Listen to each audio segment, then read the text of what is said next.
Good morning and welcome speakers and audience to the 29th All Energy Decarbonise webinar we've held since last May, when holding a physical event was obviously impossible. We look forward to a degree of normality later this year and have announced our 18th, 19th of August dates for the live event, the 20th in the series, at Glasgow's SEC, just weeks before the UN's COP26 is held there. In the meantime, webinars win the day. Incidentally, the call for papers is open on our website with a closing date of the 31st of this month. I'm Judith Patton, Project Director of our duo of shows and the co-creator of All Energy way back at the start of the century.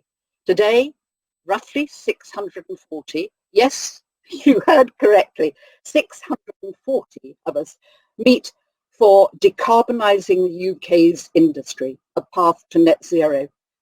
Thanks both to sponsorship and organisation of a highly topical subject and superb speaker line-up by UK Research and Innovation. It's time for a few housekeeping points. While I talk briefly, my slide will help you get the greatest benefit possible during your time with us today and afterwards. Not only will you see URLs for where to find this webinar to watch again and all the others we've held, watched by well over 17,700 viewers, but also where to track down speaker presentations. This webinar will be available on demand not long after transmission, so spread the word to any colleagues who couldn't join us. Before passing over to today's chair, can I also ask that if you have any great ideas for webinar topics, and particularly if, like UKRI, you'd like to sponsor one, that you get in touch with us. The next in our series is Hydrogen, From Hype to Reality, sponsored by Scottish Power on the 30th of this month. Now to today's session and its 6 speakers. You'll find all their biographical details on our registration page. It's always a delight to host a UKRI webinar, especially after yesterday's BEIS announcement of over £1 billion to drive down emissions from industry and public buildings that revealed £171 million from the Industrial Decarbonisation Challenge has been allocated to 9 green tech projects. Our webinar this morning is in great hands. Bryony Livesey, Challenge Director of UKRI's Industrial Decarbonisation Challenge, is our chair. She's had and is having a fascinating working life, with technology and innovation playing a central role. She's like a stick of seaside rock with those words down her middle, and was quoted in the BEIS press release yesterday hailing the announcement. Without more ado, I'd like first to wish all of you here and your families good health in these challenging times. Then to once again thank UKRI, and finally to pass over to you, Bryony, for what I know is going to be a compelling and highly informative 90 minutes, thanks to you and your stellar panel. Thank you so much, Judith. So I'm Bryony Livesey and I lead the Industrial Decarbonisation Challenge, and this is £210 million of public money, which is more than matched by industry. So the overall programme is about £450 million, all aimed at decarbonising industry in the UK. We've got 3 main strands to the programme, and I'm just going to briefly outline those for you so you've got an idea of the broader context. So first of all, we have our what we call deployment projects. The successful projects were all announced yesterday. They have £171 million allocated to them, which is a lot, but they're expected to deliver a huge amount. So these projects are kickstarting the infrastructure that we're going to need to decarbonise the UK. So the carbon capture needs offshore storage, as we would probably all recognise if we're joining this webinar, and the storage will be starting with work being done in this programme. And then we have projects to decarbonise industry and also start to think about the infrastructure we need for hydrogen production and distribution. And then sitting around all of that is the cluster plans that we're about to talk about. And then we have a research program as well, which will be looking at what new things do we need to implement new technologies and drive down costs for the future. So today we're talking about the cluster plans. These are a really important part of the work we're doing in the Industrial Decarbonisation Challenge. And the reason for that is that we see these plans as being the context in which everyone is going to be working. So just to give you an overview of where the clusters are that we're going to be talking about in this panel today. We have major industrial clusters in South Wales, in the Northwest, Scotland, Teesside and Humberside, and you're going to be hearing from all of those clusters today. So the point of these clusters is that they're plans, not actual delivery. And so what that means is we can really start to think through what are we actually going to do in a region to make sure that net zero will be achieved. And so these plans typically have a timescale of 2030. The plans needed to get to a heavily decarbonised region by 2030, and then what can happen beyond that. And the idea is that these plans will be self-sustaining plans for the regions. So they're intended to be aspirational.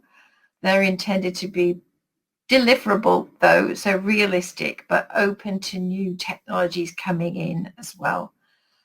So what I would say is we have a fabulous panel for you today. All the people who are going to be speaking have been really instrumental in developing and in driving forward the cluster plans for their region. And I hope you'll find it really insightful what they have to say. So we're going to kick off first with Emma Degg from the Northwest. She is the Chief Executive of the Northwest Business Leadership Team. Thank you, Emma. Thank you very much, Bryony. I'll just share my screen.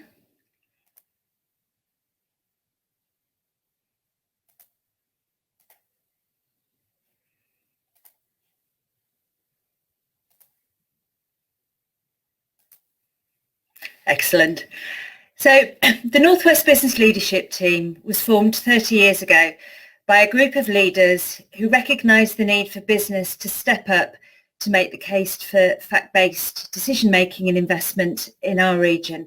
My members span most sectors, from airports to advanced manufacture to chemicals production, and I'm also here representing Net Zero Northwest, as well as the cluster, a new company at the heart of our plans I'll come on to in a moment. So just something about the scale of our challenge.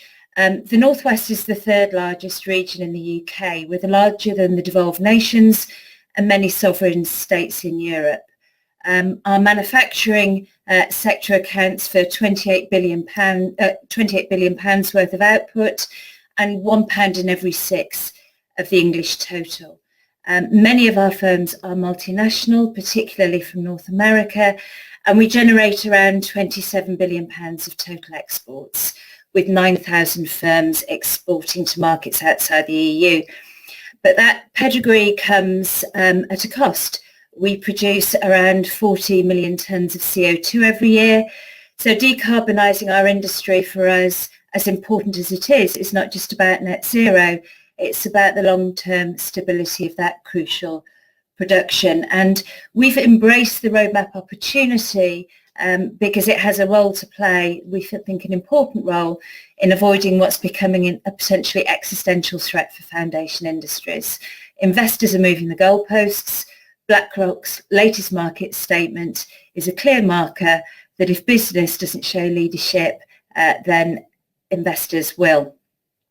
So industry is stepping up in the Northwest. Around 3 years ago, supported by our metro mayors Burnham and Rotherham, and our local enterprise partnerships, we brought together a group to encourage closer collaboration and the development of the roadmap for the region.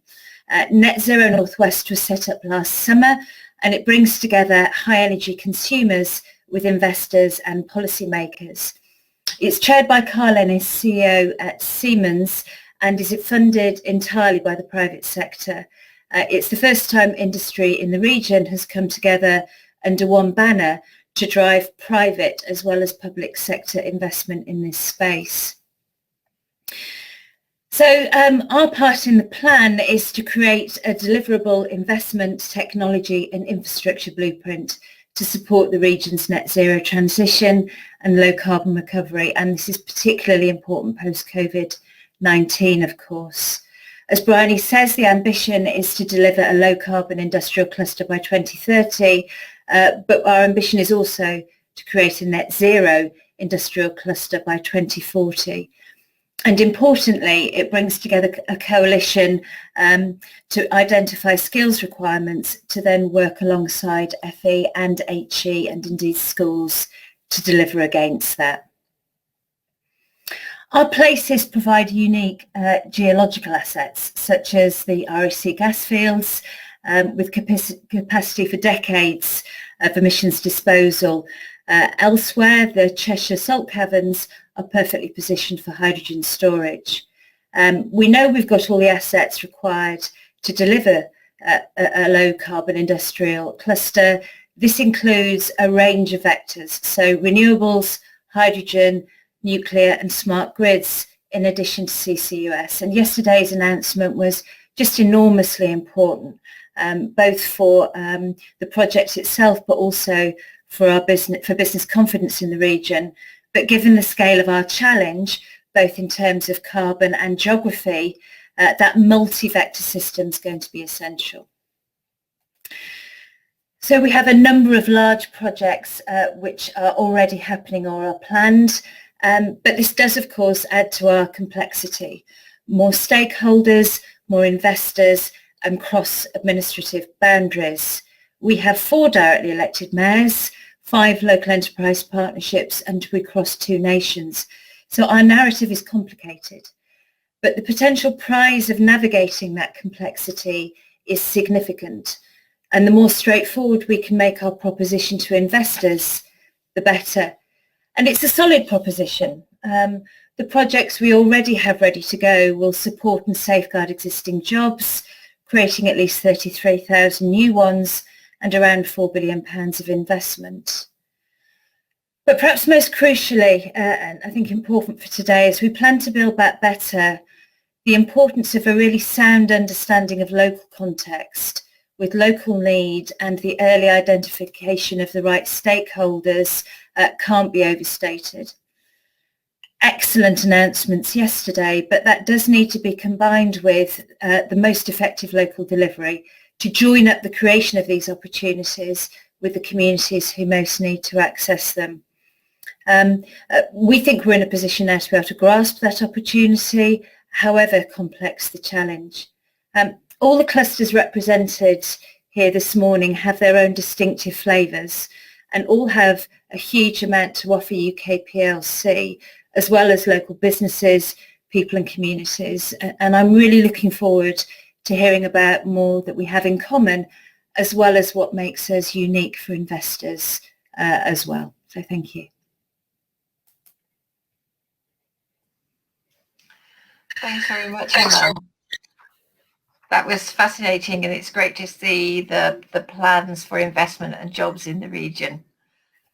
We're now going to move into thinking about South Wales, and Chris Williams will be joining us, who is the head of low carbon strategy at Industry Wales. Thanks so much. Hi, Chris Williams, Industry Wales, and we'll talk through the developing South Wales industrial cluster. As I'm hoping you can see on the slide, we're a mix of different industries representing all sectors, from steel, oil, cement, chemicals. We've got nickel refinery, insulation works, paper mills, general manufacturing, which includes food and drink, for example, Budweiser Brewery. We came together in January 2019, and I have to thank the other clusters for their support in our development. We really do work together in trying to support each other and develop, so thank you to the other clusters. So back to South Wales and us understanding the industry, but also the power generation in terms of Pembroke Power Station, 2.2 gigawatt, CCGT, largest and most efficient at the moment in the UK. We've got biomass power stations and energy from waste power stations as well. We also have the LNG import terminals in Milford Haven, importing up to 30% of UK demand. We've got second largest tidal range in the world, and of course we've got huge developing floating offshore wind capability.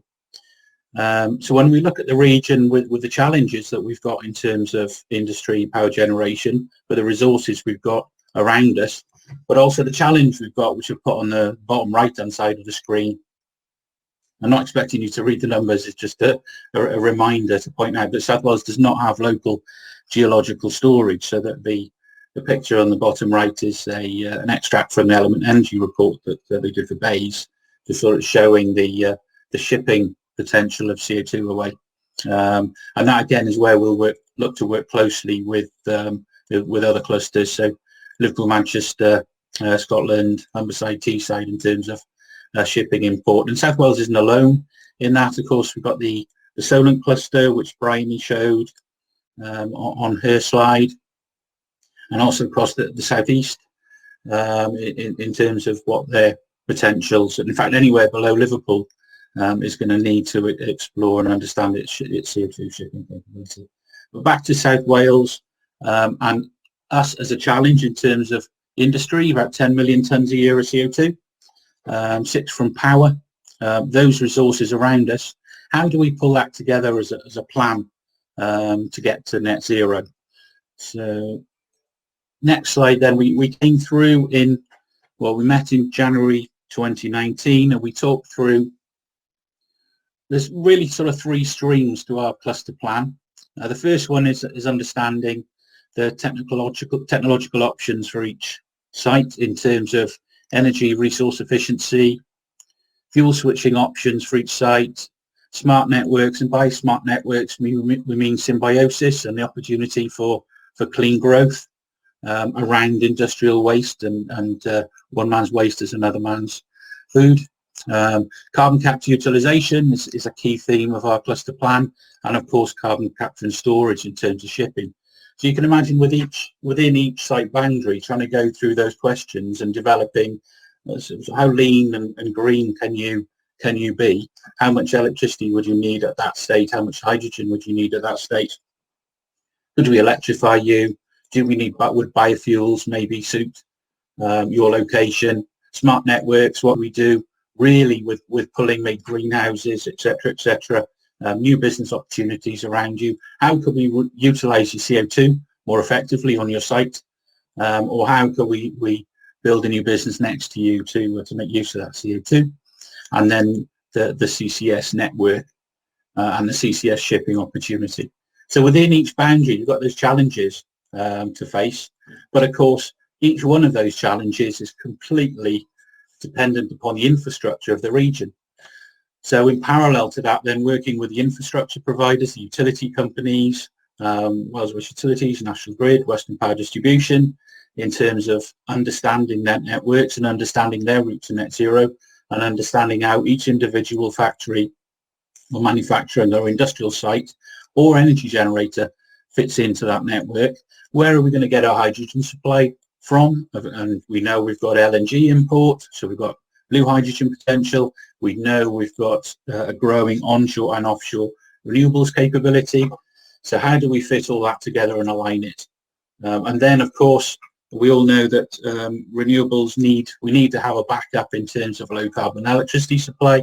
So how do our CCGTs, our biomass, our energy from waste fit in to map that picture together? So we've been working outside of this project with National Grid on a project called Zero 2050 South Wales, which is starting to map the infrastructure from an electrical distribution perspective. We've broken the bigger region then into mini clusters in Milford Haven, Swansea, Barry, Cardiff and Newport, underneath the sort of umbrella of the main cluster. And then in parallel to that, of course, us understanding the policy and financials, the business models that are coming out of BEIS, but also the policies as well. And as we start to fit that all together as a jigsaw, we start to understand the technological challenges, we start to understand the research that we need to do, and we start to understand the skills that we're going to need in the future. So going through that process, we start to then put our challenges, our opportunities, our risks into boxes for as shown on the slide, and really then try to pull that together through to this all-encompassing plan to net zero, and as part of that as well, obviously, in determine exactly what net zero means for us. How do we monitor net zero? Are we going to have a digital twin and a big monitoring system? Are we going to have the ability to have live recordings? Who knows where we're going to go as we start to develop and understand the true challenge of what net zero really means. So we take those challenges and then we step back, and then we look at the region, and we start to understand the pieces of the jigsaw technically, working on then the understanding the policy and the business models that will come through, and we start to develop this regional view where we know we've got growing offshore renewables capability, so we know we will have huge green hydrogen production capability, but that's going to take quite some time to deliver. So between the two, we know we're already importing LNG. We know we can potentially help and support a much wider region than just South Wales through that hydrogen supply. And that, of course, will start the hydrogen economy going. It will start CO2 shipping leaving for the region, and start us on this process of chasing net zero. So you would have seen in the news yesterday the announcement as part of our deployment project. So the Cluster Plan project is where we're all coming together to develop this regional vision for net zero, and then the deployment project enables us to do more engineering studies, so that at the end of the programme by 2024, we know what the business models are, we know what the policies are, so we're in sort of investment decision then for 2025 to start actually making some of this happen. And what was announced yesterday was blue hydrogen production, green hydrogen production, CO2 shipping investigation, and fuel switching opportunities, and some ammonia work as well. So there's exciting opportunity, and we're just at the start of starting to make this happen. Thank you very much. Thank you so much, Chris. That was a great overview of really a very, very complicated region and set of projects. And I'd just like to take this opportunity to just, really say thank you to you for all the work you've done to really help the clusters to link together over the last couple of years, because I think that's been really valuable as people have learned from each other and start to think about how we can cooperate to deliver net zero. So thank you for that, and really interesting presentation. Thanks, Brian. And just again to thank the other clusters, because they have been really supportive as the new kid on the block. So thanks, Brian. Thank you. So I'm now going to hand over to Katie Hedges. Katie is with CATCH, which is a training organisation. But Katie's been involved in this field of work for quite a lot of time, as she's the head of low carbon strategy, and we're looking forward to hearing from you, Katie. Thanks. Thanks, Briley. Good morning. So I'm Katie Hedges, head of membership and low carbon strategy at CATCH. CATCH is an industry membership organisation working in the Humber. We've been running for 20 years, supporting our members, and I'm going to talk about the Humber Industrial Cluster Plan, which is in partnership with the Humber Local Enterprise Partnership as lead partner. So thinking back to Bryony's first map, the Humber blue blob, which we've been living with for a few years now, this slide breaks down where those emissions come from. So in phase 1 of the cluster plan, we did a piece of research to understand our emitters. So through large and smaller sites and the steam from the power sector to support the industry, we actually are around 14.8 million tonnes a year, and those emissions are dominated by refining and steel and chemicals. If we look ahead at the power generation emissions in our region, we're closer to 20 million tonnes. The Humber Cluster Plan, we are setting out a vision for the first low carbon industrial cluster by 2030 and to reach net zero by 2040. Our project has secured 2.6 million from Innovate UK and partners. The Humber LEP is our lead partner, and we have support from 8 industry match funding partners listed here. All of those are involved in the deployment project that was announced recently. Catch is supporting through match funding our membership fees for the period of the project, which started in January. Just a slide to touch on the technology options for decarbonisation. I think everyone's familiar with these. These will probably be referred to as the low regret options at the moment, the deployable options, and a mixture of these technologies will be used in the Humber to decarbonise our major emissions. Onto the cluster plan itself, I thought I'd do a little bit of a breakdown. So how will we be spending our 2.6 million? We've got a range of work packages that we'll be deploying in the project. Obviously, project management delivery is key at the top. I'll be working on stakeholder engagement and communications with our membership and running a number of networks to support dissemination of the plan's activities. We've got key studies in technology deployment pathways, working with partners, an important piece of work on developing a systems model, which I'll touch on again in a minute.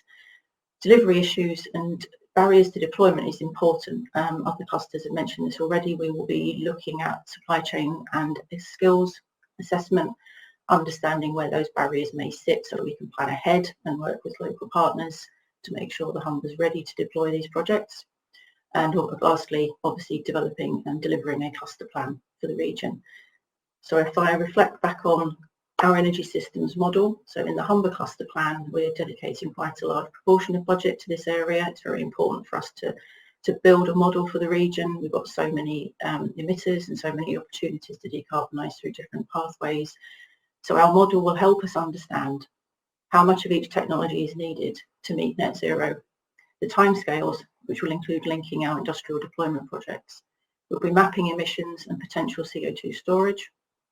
We'll look at the We'll look at the rate of reduction in industrial emissions and how these can be achieved over different scenarios. We're certainly interested in the cost of different decarbonisation routes and potentially incentives as they may come down the track.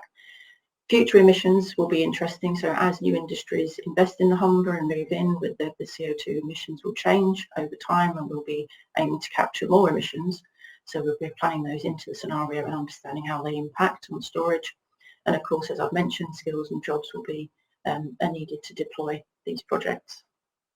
So that's a little bit about the plan. Just touching on our deployment projects. So the announcement yesterday was fantastic. Humber Zero, Zero Carbon Humber, Northern Endurance Partnership, all secured funding through the Innovate Fund.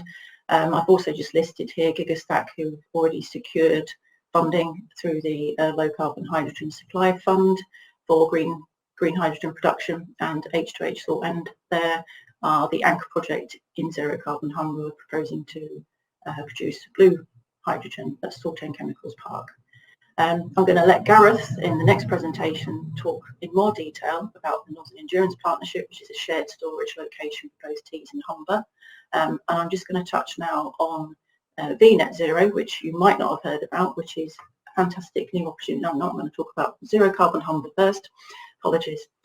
Zero Carbon Humber is a fantastic infrastructure project that's going to enable the Humber to link its major emitters and store safely the CO2 offshore. This infrastructure will also allow hydrogen to be distributed around the region. So the CO2 storage pipeline there is an indication of the route we could take through the region, starting at Drax, where we can unlock negative emissions through BECCS, picking up emissions from SSE Keedby, and then round to British Steel. And the refineries at Immingham, so the south bank there of the Humber's got a lot of emissions to capture.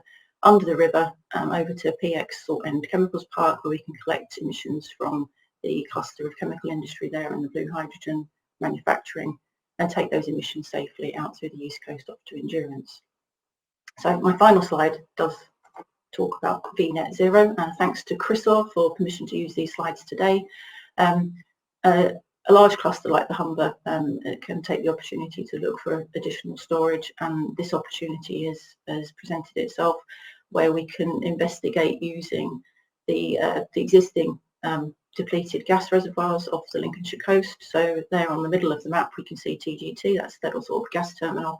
Existing infrastructure could be reused to take CO2 from the Humber cluster and out to storage in the Viking fields. If we look at the map down there on the left, you can see that extending the Humber's ability to store is also an advantage to local regions where they could begin to bring their CO2 into Immingham or Hull for storage.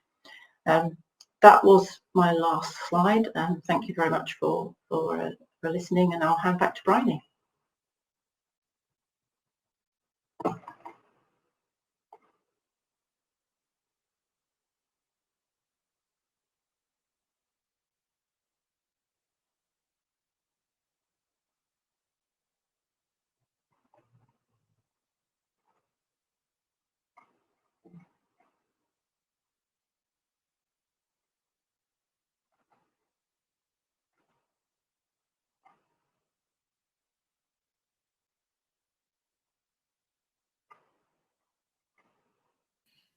I think I've just said all of that on mute, sorry.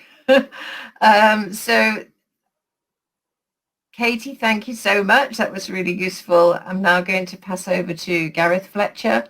He is leading the cluster plan work in Teesside region with a team of people, and really looking forward to hearing from Gareth. Thank you.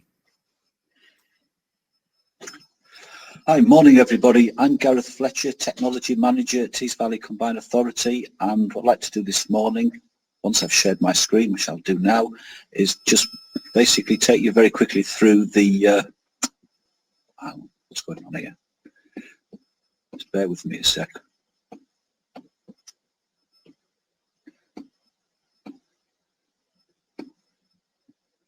Just basically take you through the cluster plan project that we've got currently at Teesside.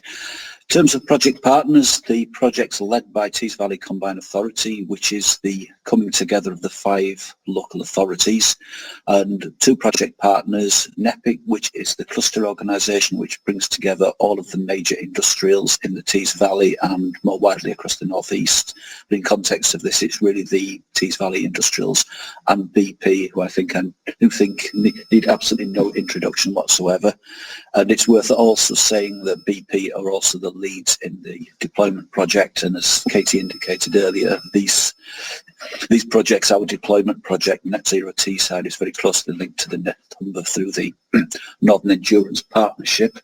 What I'd like to do this morning is briefly just talk around the Tees Valley, introduce the area, talk about the project's landscape, and I'm conscious that changed this morning, so touch on that, and then really get into the cluster plan, the project, and where it might lead us. So in terms of the Tees Valley, it's very, very compact. There's a lot of ICI legacy, and a lot of the industrials were once ICI, which means that the site is very well integrated. And we've got about 20 companies within a 5-mile radius. And we've got an overall cluster plan challenge, which is to mitigate some 8.8 million tonnes of CO2. And I often look at the Tees Valley simplistically as it's a big and increasing power island in terms of energy import and electricity generation. A lot of process industries in the broadest sense, and that runs from traditional process chemical through to heavy manufacturing, metals, steel. And we're a deep water port, and there's also a lot of logistics activity, which maybe isn't quite as obvious for a cluster, but it's equally significant. This is the kind of standard USP slide, but I think I'd like to pick really on the last 3-4 bullets. As I mentioned earlier, there's a lot of existing infrastructure in place. The cluster is very, very compact, and it's connected with like pipeline corridors, tunnels under the river, and we already run an operational hydrogen and storage distribution network, which is very, very much feedstock in the process industries. And one of our major sites is already running on significant quantities of hydrogen.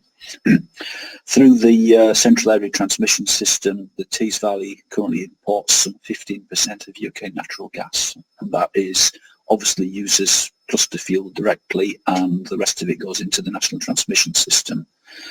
There is a project Sophia, for which the plans are to import some 1.4 gigawatts of offshore wind, which is now in the final stages of sort of coming together, and that will now happen.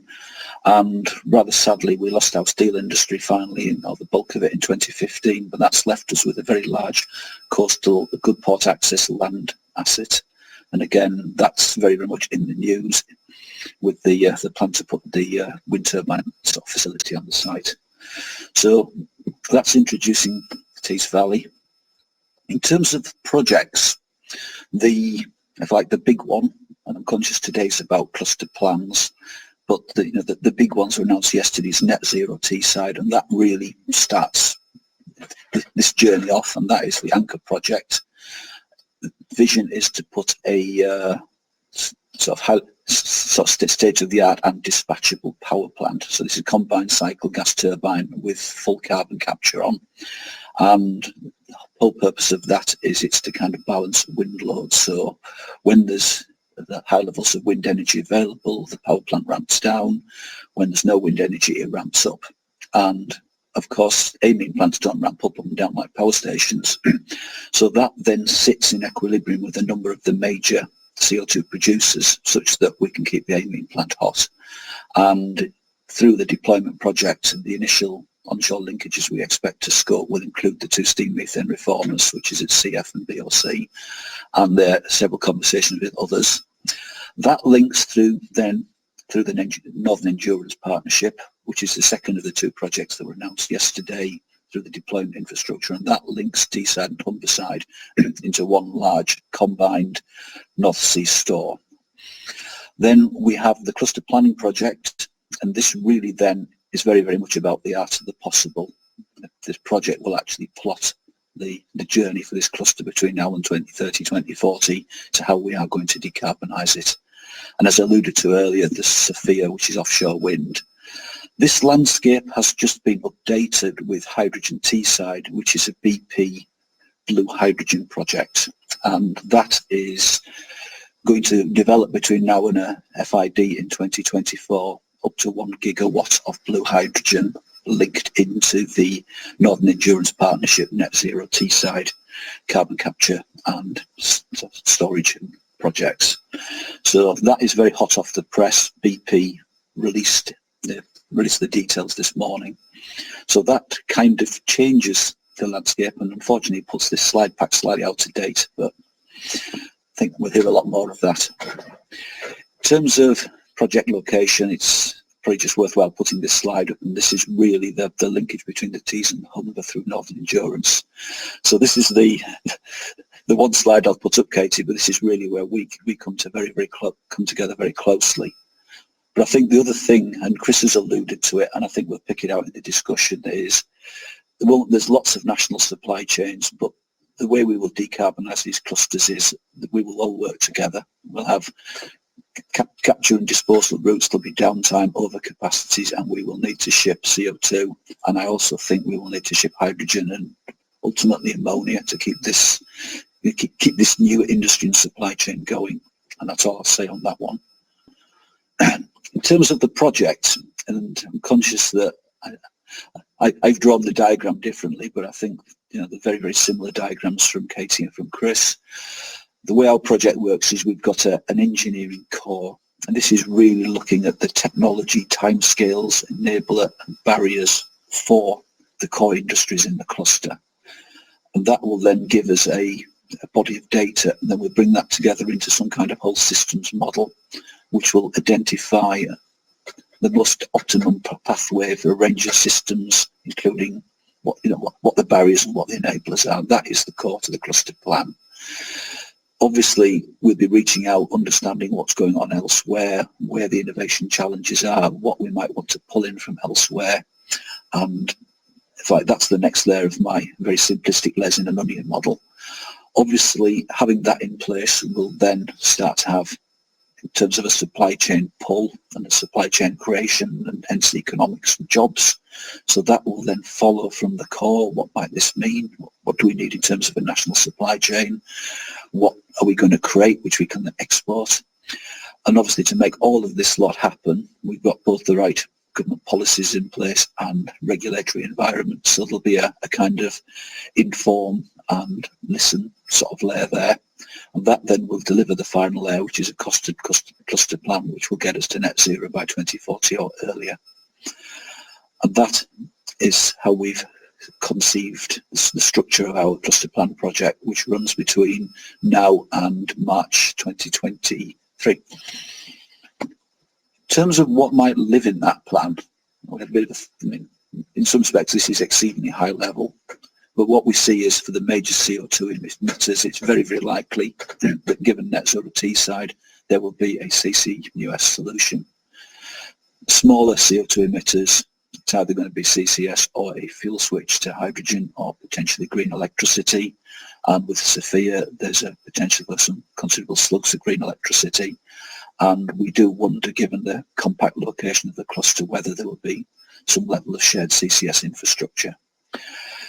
We also think there'll be some harder to capture waste gas streams for which the only answer is going to be hydrogen, some of the fired heaters and some of the steel industry, chemical industry, or again, some of the smallest of possibly electricity. There's also a kind of bioenergy leg which is increasing in the Tees Valley. We've got MGT coming online, which is about 2 million tonnes of CO2, so that is very, very likely to play very strongly into the plan.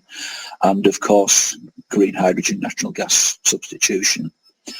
And I think the other thing we need to not lose sight of is we've got feedstocks in here. And I'm thinking of natural gas and other related hydrocarbons and hydrogen itself. So again, the scope for blue hydrogen as a feedstock as well as an energy source. This then kind of moves into like sort of future project ideas, and I listed 3 at the bottom. Obviously, with offshore wind, there's a lot of scope for green hydrogen, large-scale electrolyzers into fuel cell grade hydrogen. Considering the CATS infrastructure, bolt that together with carbon capture and storage, that gives us a blue hydrogen capability. And as you'll obviously pick up from the figures earlier, the hydrogen Teesside links initially into the cluster, but also export through the gas grids international transmission system, and they're involved in the project too. And of course, longer term, we take it straight into the shipping CO2 inwards and outwards, and we also see exports of hydrogen and subsequently ammonia as potential things which will figure in the cluster plan. And I'll go back to Bryony's words earlier. We view this cluster plan very, very much as the art of the possible and what would be needed to drive that possibility. And I think as we've seen from BP time again in this journey, that when the investment climate is right, industry will invest. So that's really all I've got to say about the Teesside plan. What I'd like to do now is thank Bryony and these guys for the opportunity to talk, and I'll now hand back to Bryony. Thank you everybody. Thanks very much. That was a great overview, and it's wonderful to see some of our big businesses timing their announcements to coincide with this panel. So thanks for that. I'm going to hand over to Mike Smith now. He's the Chief Executive of Nexus, and he's going to explain what's going on in Scotland. Mike. Thank you, Bryony. I appreciate the introduction. Yeah, I'm going to use this talk to focus a little bit on how Scotland's cluster plan leans into some of our strengths and also helps to achieve Scotland's targets. So our cluster plan is referred to as Scotland's Net Zero Roadmap, SNZR, or SNEZR, as we like to call it. It's been funded by some of the largest industrial emitters in Scotland, alongside some of the key infrastructure holders, and you can see those funding partners on the screen. And we're delighted to be working alongside 12 partners to deliver the project itself. They bring extensive experience of delivering decarbonising projects today, developing and deploying new technology, and leading edge research within this field. So let's start by considering why I believe Scotland is an obvious location to start industrial decarbonisation. And that's related to our targets. So Scotland's net zero target is 2045, which is 5 years ahead of the rest of the UK and compliant with the Committee on Climate Change recommendation. We have emissions across Scotland of in excess of 40 million tonnes per year. And recently the Scottish Government released some very aggressive targets for 2030. Those targets include 5 gigawatts of hydrogen production within Scotland, a significant contribution for CCUS to the 10 million tonnes per year CO2 target for the UK as a whole, and an expectation that there are over 1 million zero emission homes in Scotland by 2030. And it's important to recognise within those targets and within the emission spectrum of Scotland, the important part that industry has to the Scottish economy. Industry employs over 300,000 people in Scotland. That's 1 in 9 of the adult population. It contributes 26 billion to the economy every year. And crucially for our work on SNESA, it represents nearly 30% of all of Scotland's emissions. So what are we in the roadmap trying to do to address that emission base? Well, we're looking to develop a cluster plan that covers the east coast of Scotland from Lothian up to Aberdeenshire. It covers an emission base of 9 million tonnes of CO2 per annum, and that equals 80% of all of Scottish industrial emissions. And we believe that final point is critical. If we develop the appropriate infrastructure and blueprints for the 80%, we think that they can be applied with confidence to the remaining 20%. Within our region, we also have the 3 largest industrial subclusters within Scotland, all along the east coast. We have Grangemouth that has approximately 3.5 million tonnes of CO2 per annum, Fife, which has over 1.5 million tonnes of CO2 per annum, and Aberdeenshire, which has close to 2.5 million tonnes of CO2 per annum. And those clusters, along with the other regions covered by our cluster plan, represent nearly 30 industrial sites. And those industrial sites cover multiple sectors. And so it's very important to us, as has been highlighted by several of the other clusters, that we look at the engineering support for each and every one of those sites so that we can deliver practical and investable pathways for those industrial sites to deliver net zero. And again, as several of the other clusters have highlighted already, we're looking to then integrate those site solutions into a net zero energy system model that allows us to integrate those into a single solution that develops the appropriate infrastructure and that leans into some of the natural Scottish strengths. And so I'd like to take a few minutes to talk about what we believe those strengths are and how those strengths support our Scottish net zero roadmap. And we're fortunate in Scotland, as indeed several of the other regions in the UK are, in that we have multiple strengths that we can lean into. First of all, we have existing infrastructure that can be reused, and we have multiple options in that existing infrastructure. So we have multiple pipelines. We're considering 4 pipelines onshore and 3 pipelines offshore that are ready for reuse. We have existing terminals, compressor stations, and multiple deep water ports. And as the other regions have already highlighted, we believe that shipping of CO2 and hydrogen is going to be fundamentally important to a net zero economy. So we're looking to leverage those ports and that infrastructure to develop that. And all of this infrastructure combined allows us to support hydrogen and CCUS rollout cost effectively, at pace, and with a relatively low development risk. All of that makes these opportunities investable. On top of the existing infrastructure, we're also fortunate in Scotland to have the largest CO2 storage potential in the UK as a whole. And we're considering in our plans more than one store initially. We have the Acorn store, which has roughly 150 million tonnes of storage potential, and the East May store that has over 500 million tonnes of CO2 potential. And if you think about the 3 offshore pipelines that I referred to earlier, those pipelines intersect over 24 gigatons of storage potential. That is over 1/3 of the UK's stores in total. And that creates the opportunity for us to support not just Scotland, but all regions of the UK on their decarbonising journey. As with some of the other regions, we have one of the largest build-outs of offshore wind in the UK. We have over 3.5 gigawatts of offshore wind in operation or in construction. But fundamentally and importantly for our roadmap, we have over 14 gigawatts either in consent or waiting for licensing.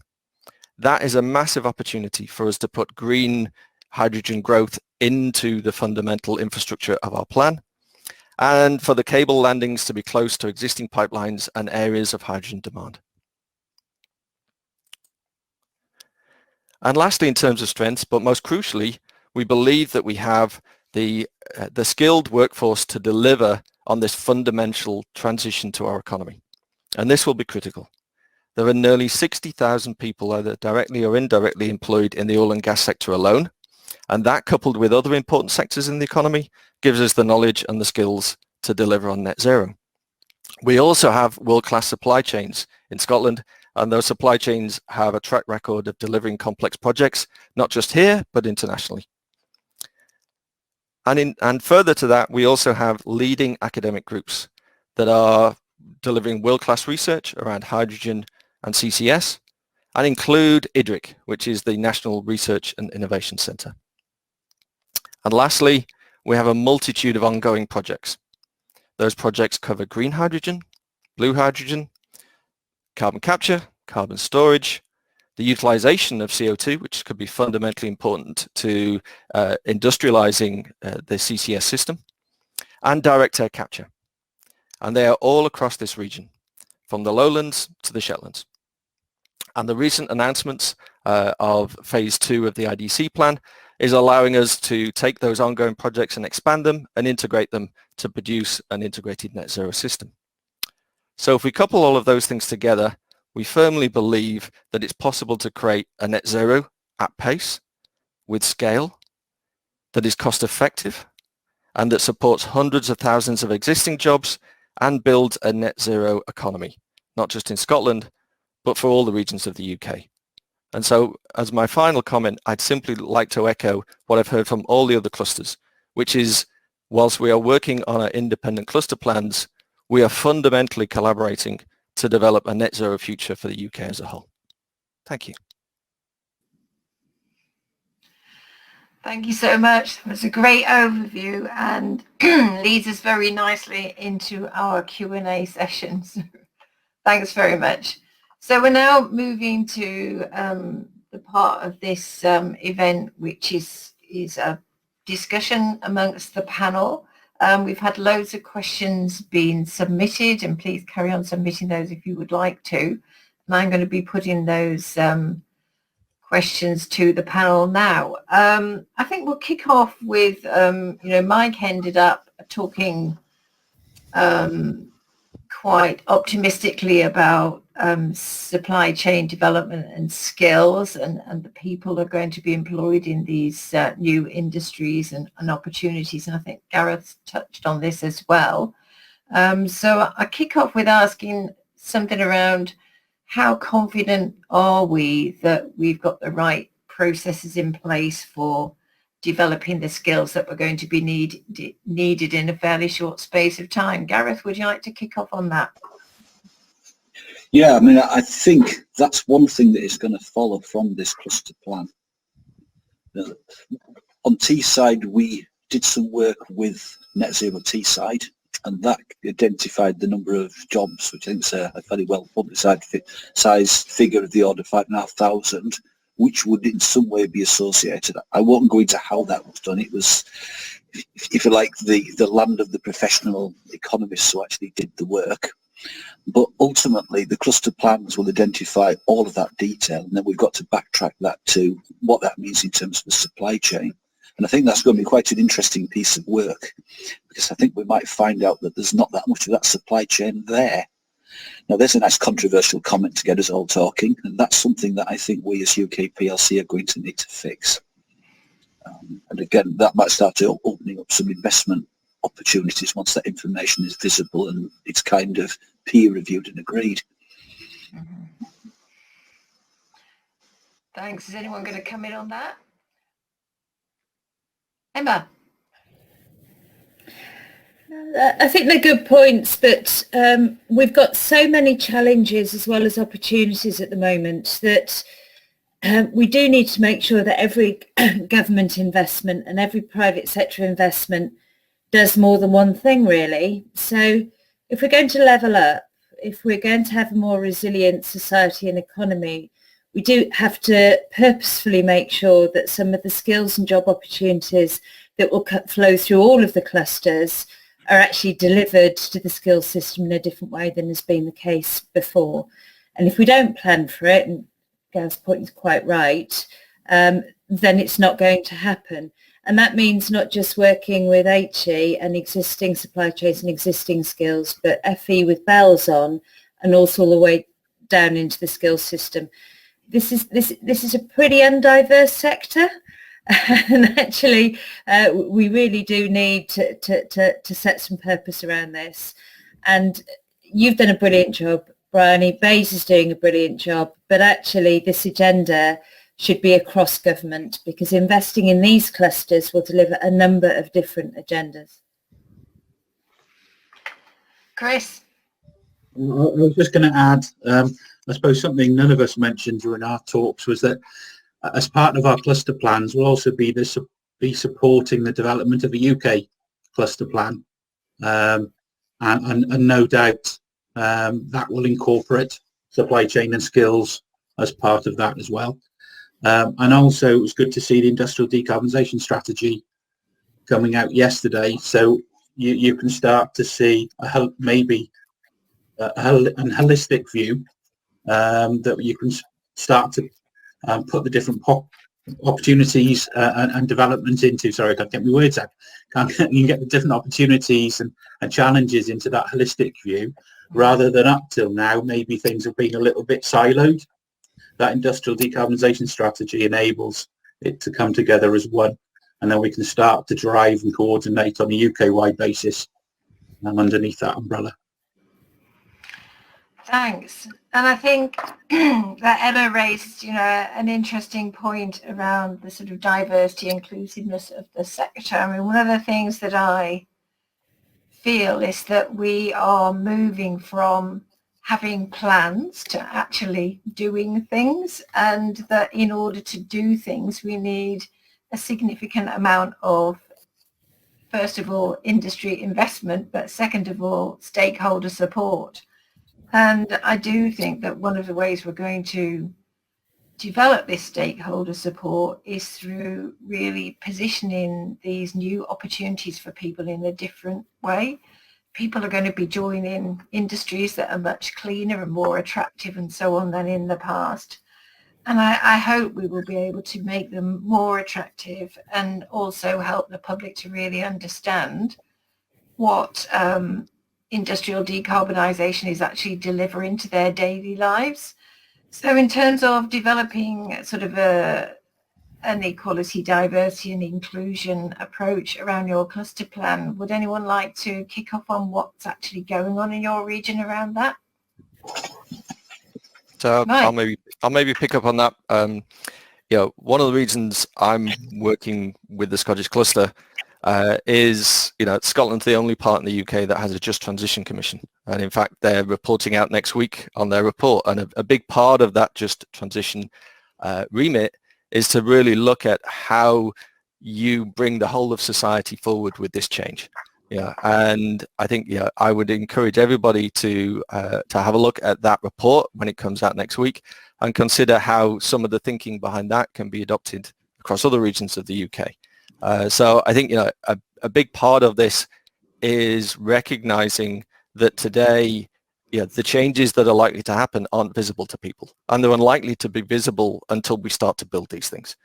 So it's important that we bring the communities that we work with on board with this as it evolves, and it's important that we highlight the opportunities that brings, whilst also recognizing that there are disadvantaged parts of our society where during this transition there could be disruption, and disruption unfortunately tends to hurt the most disadvantaged most. So I think it's important that you take the opportunity to have that holistic view and see where we can get ahead of some of these challenges to highlight the opportunities. And I think, I'd reinforce what Emma said. It's really fundamentally important that we do more to reach into, the most diverse base of bright young minds at that sort of 10 to 14-year-old age, who are maybe interested in subjects where they don't even understand where their subjects could take them, and highlight that this is a fantastic opportunity for them to do something that they could be passionate about and that could contribute to society as a whole. Katie. Thank you. I just want to add to that, Mike. Thank you. The importance of working with younger children and inspiring them at an early age, and I think the clusters on this call today have got there's so many job opportunities which across different sectors that are all decarbonising. We can build on work that Catch has done. We can share that work with other clusters through this network. Pilot projects that have been very successful with young people, introduction to engineering, not live training, but nearly live training at the Catch facility, as well as working with people who are unemployed and bringing them into the workplace and giving them skills to realise they can access employment in these sectors. It might need a bit of a better branding. I think it's the net zero skills that are worth pursuing, how people understand that, how they perceive that, and what sort of work do they think they'll be doing. But I think it's a fantastic opportunity to bring local communities into the sectors as we progress these projects. Thanks. Excellent. So I think what we could move on to now is a lot of people are really interested in how is this going to turn into reality, really. So I'm going to start off with Emma, and what I'd like to hear from you about is, do you feel that industry is now moving to a state of positioning itself for a major business opportunity, or are they still in a, gosh, this is all extra cost kind of mode in some cases? And also, how much private sector investment interest are you starting to see in the Northwest? Okay. So I suppose the first caveat always to say is industry and business is not one homogenous group. So I think different sectors, different sizes of business are at different points on the journey, right? But I think we have started to see the tectonic plates really moving over the last 12 months. The latest offshore round, I think, should make everybody wake up a bit in terms of what some of the results of that were. Referred when I was talking to BlackRock's statement, increasingly, particularly institutional investors are going to be looking very closely at actually what companies' credentials are around ESG and how they're measuring it, and actually what the plans and proposals are. So glossy brochures aren't going to be cutting it for very much longer. So when I talk about existential threat, I think it really is. There's loads of liquidity around at the moment, is there not? Lots and lots of corporate venturing going on. And so there are real opportunities where we have, and this is really important, long-term commitments from government, long-term planning, long-term policies for investment to follow behind that as well. So yes, we are seeing a lot of interest, but it is going to need some of that subvention support from government as well. And I just add to that, really. One of the things I found most interesting this morning is we do have a lot in common, but there's actually a lot of really distinct things as well. And actually, there is a window of opportunity at the moment for the UK properly to be global Britain, but we're going to have to get on with it. And actually, phasing needs to happen in quite a short time scale, or we're going to lose the opportunities for private investment as well. Mm-hmm. Anyone else want to add to that? Chris?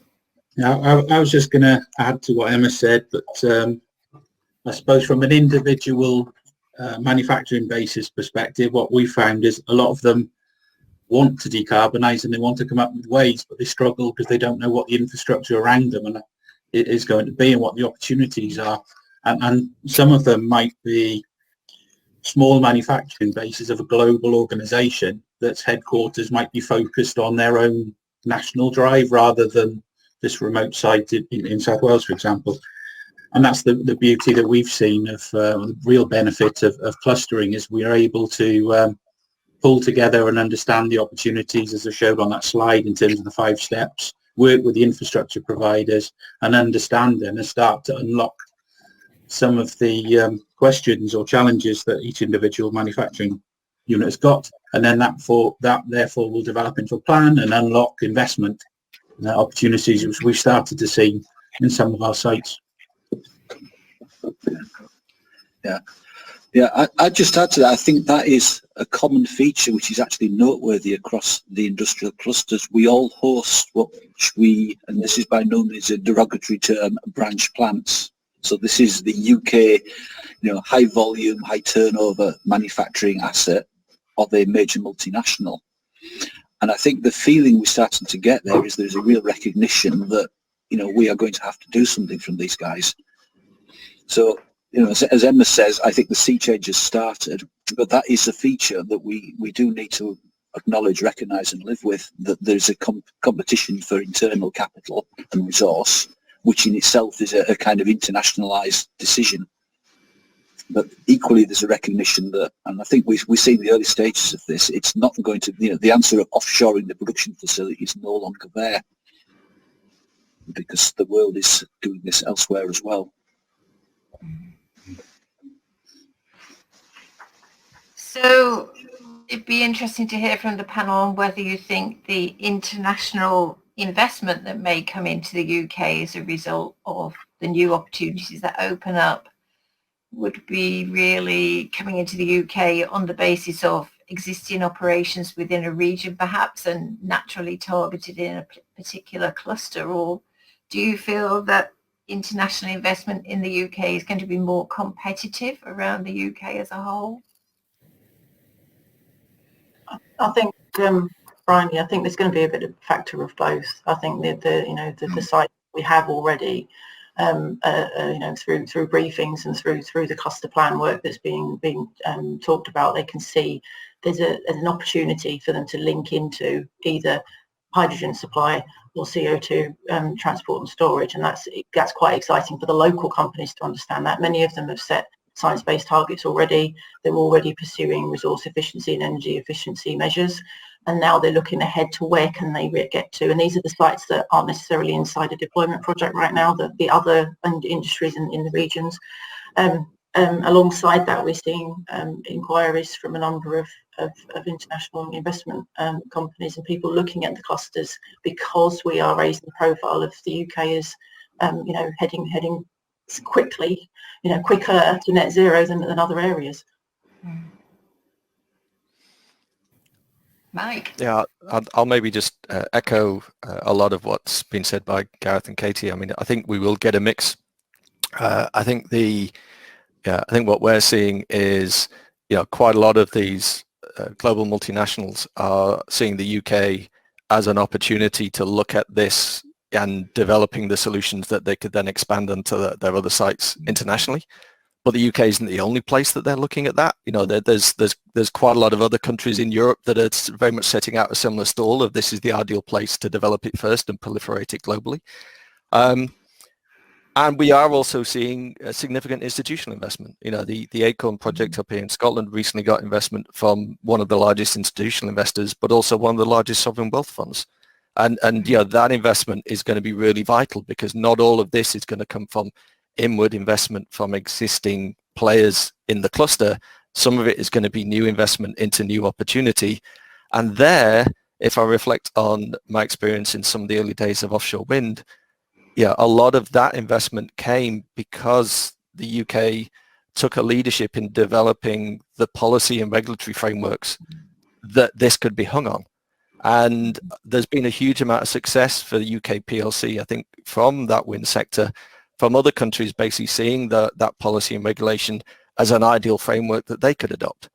And if other nations adopt the same policy and frameworks that we have, the existing investors and the existing supply chain that supported that will be advantaged, because they'll be able to point to a track record that uses the same regulation that you've just adopted because we developed it first in our country. Emma? Yeah, absolutely agree with that. Policy is almost as more important probably than investment, but please don't quote me on that in any future bid documents, Bryony, that'd be great. But I think without wishing to sort of put a bit of a downer on this, sometimes I think we underestimate, we leave it too late to protect actually what we have. And in our foundation industries, we have really significant employment employment at a scale that you very rarely would ever get from an FDI. We've got some serious headwinds at the moment as a result of the post-Brexit transition for manufacturers and chemicals in particular. And actually anything that helps to secure that is really, really important. But coming back to that competition between clusters, the competition I see is domestic and is around government and the public sector. Actually, in terms of international investors, as we said before, it's about raising the profile of UK PLC in this space. And then the ultimate site that might be chosen is down to a whole range of factors. We're very rarely really in direct competition with each other. Or if we are, it's a long way down the pipeline of decision making. Yeah, that's a good point, Gareth. Yeah, and just really to add to that, we talk about ex-industrial clusters, but the reality is there is one supply chain, and the mission will be to procure the necessary hardware capability from UK PLC and not import it. Where it's actually made is almost like secondary, given the tons of money and the kind of technology and expertise that's involved. Yeah. Thanks, that's really useful.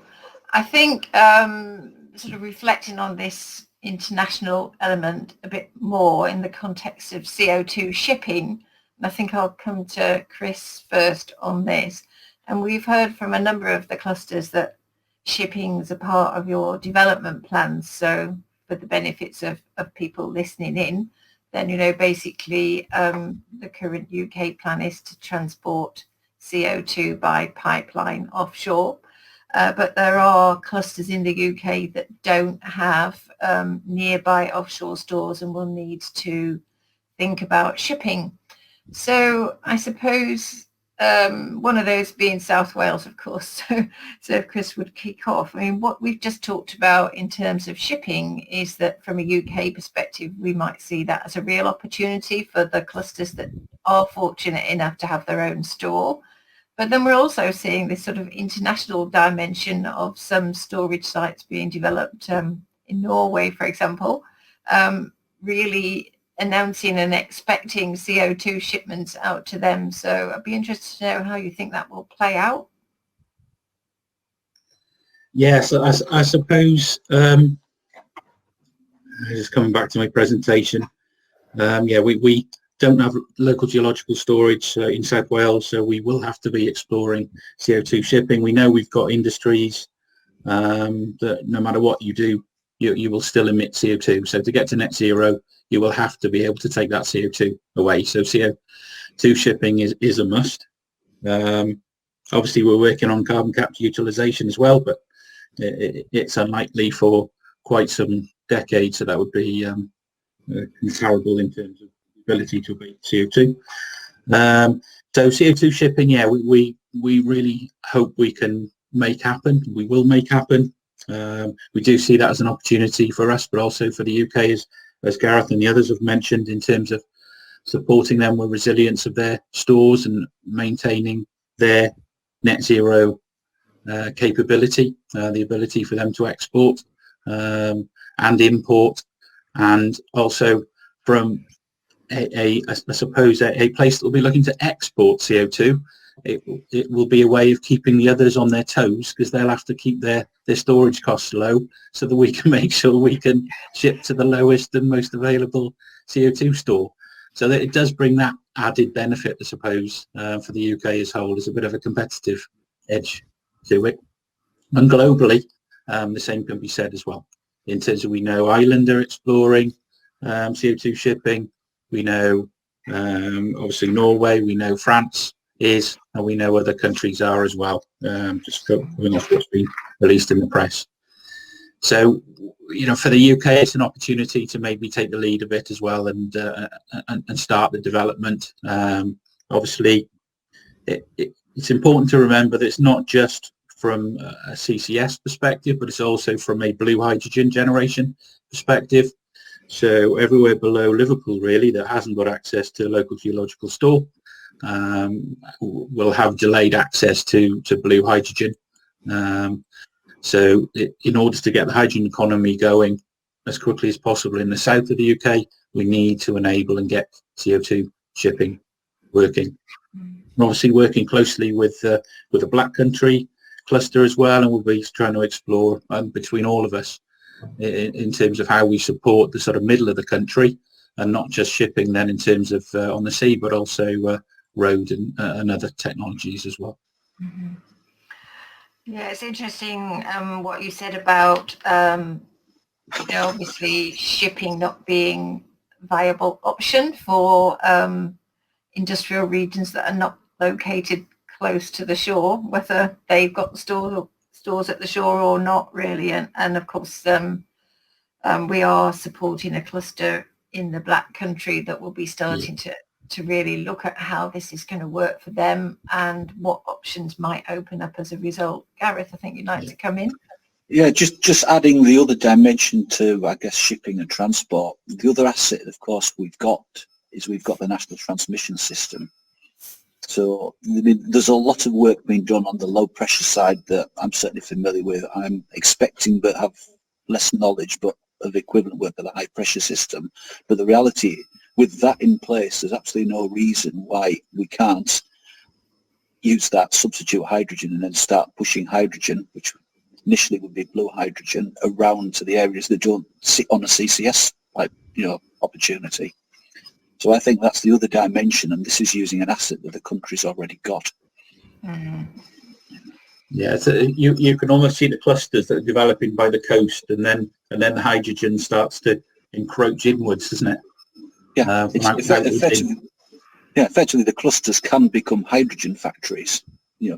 Building on where the national gas imports come. So this immediately picks out Milford Haven in South Wales. Yeah. And again, there's the H21 stuff that I think everybody's aware of around Easington and the Humber. There's the Teesside announcement today. I am also sure that there's a similar announcement and capability in the Northwest and in Scotland.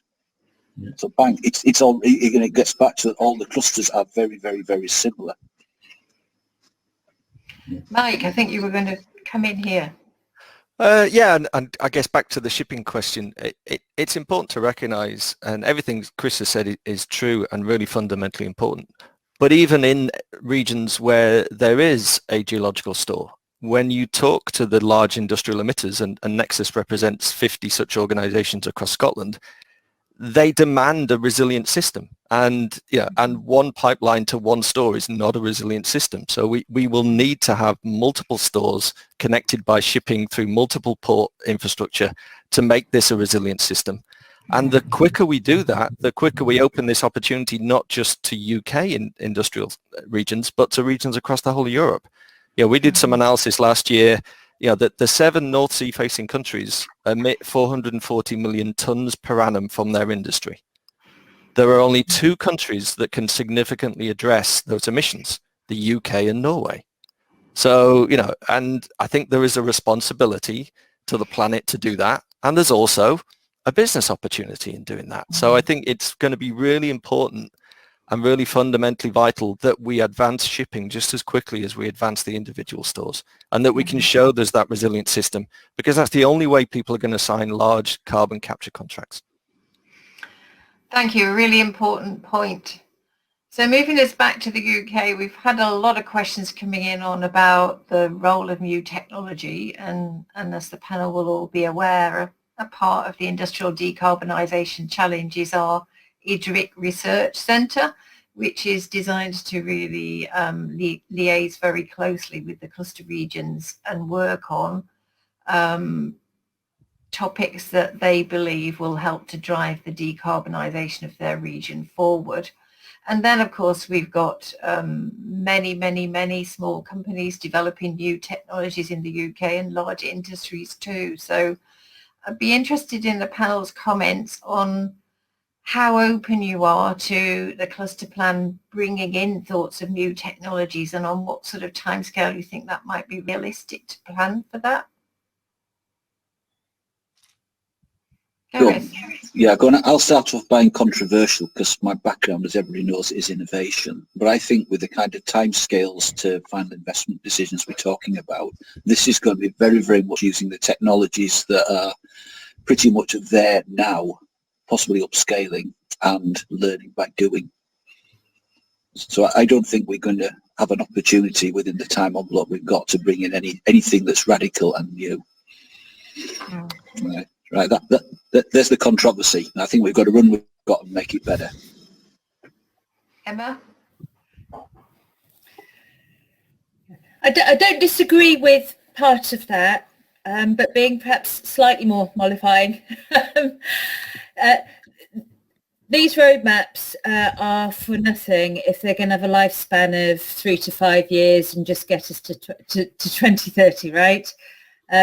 Part of the reason we've tried to bring together ours in the way that we have across governance boundaries and things is because actually they need to have a life of their own. At the moment, deployment is the really key thing, and the stuff we can just get on with now that we need to do as scale as the UK. We need to fund all of the deployment and all of the clusters all at the same time if we're serious about it.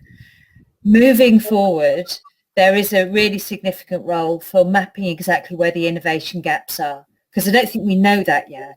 And certainly when you get out into things like retrofit, domestic heat and light and so on, then actually we just haven't done that work yet.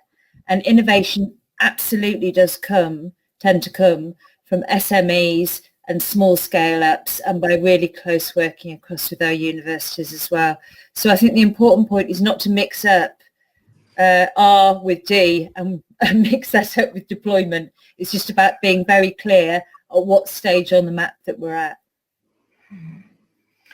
Yes, I think that's a great way of putting it, and I do feel that the opportunities are absolutely tremendous for small companies and researchers working in this field, and I guess the kind of vagueness of what role these will play is an exciting thing, actually. I mean, everybody is really clear that at the moment we're doing what we currently know how to do, which, Gareth put very well, and a lot of the things that we need to do, we aren't quite sure exactly how to tackle them yet. Okay.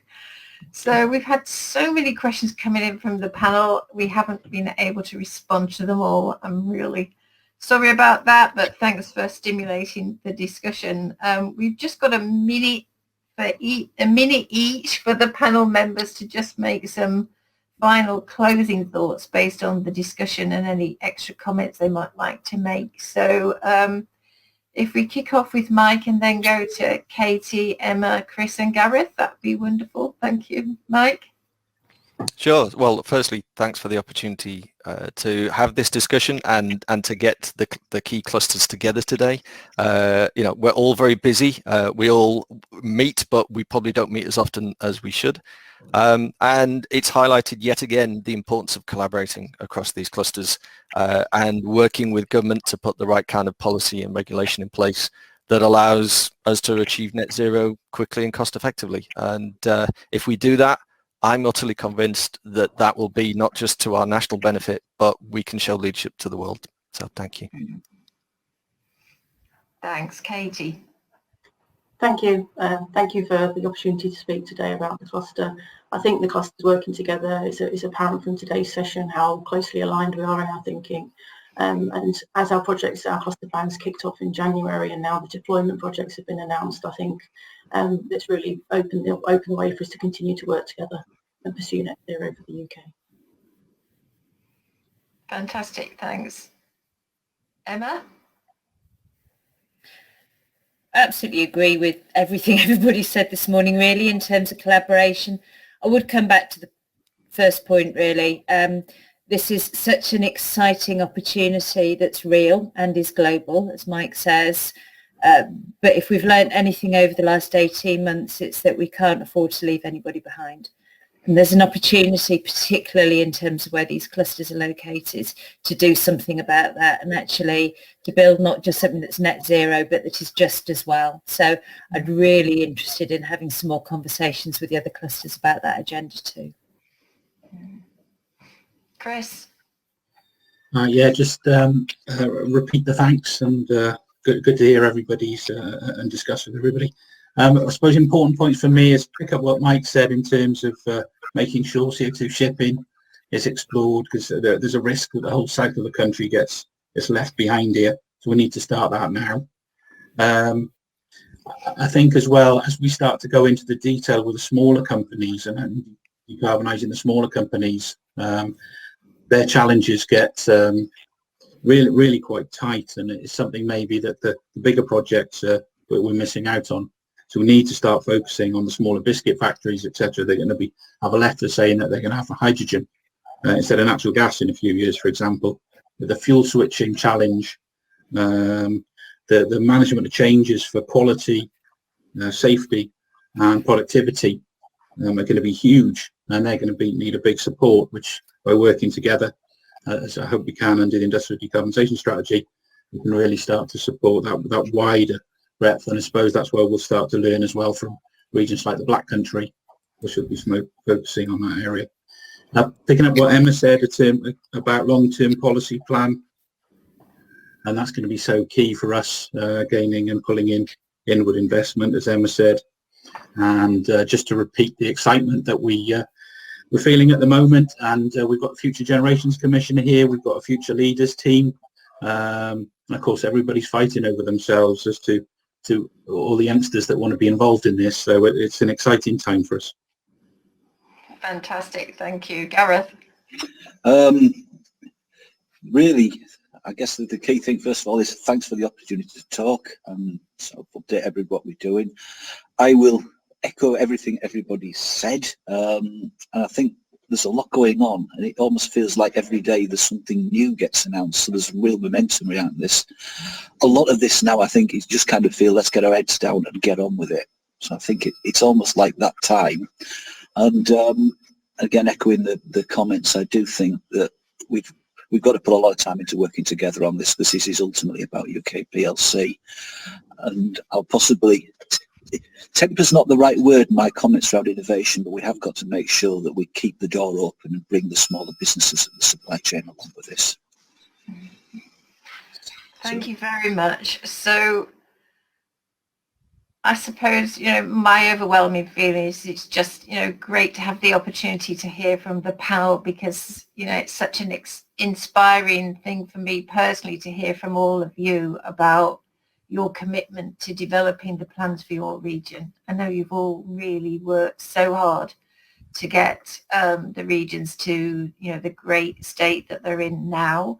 And it might have come to some of the people listening in on this webinar, how fast things have really moved over the last year. And it's really great to see that. And thank you all so much for your contribution. For anyone who's joined us today and really feels they can spot opportunities for really supporting our clusters, please do get in touch. You can contact your clusters directly, I'm sure, and their details are on our UKRI website. Or if you're struggling, then please don't hesitate to contact me personally, and I will try to help. It's a tremendously exciting time for everybody, and we want to bring as many people into the Industrial Decarbonisation Challenge family as we can. So thank you all again for joining us.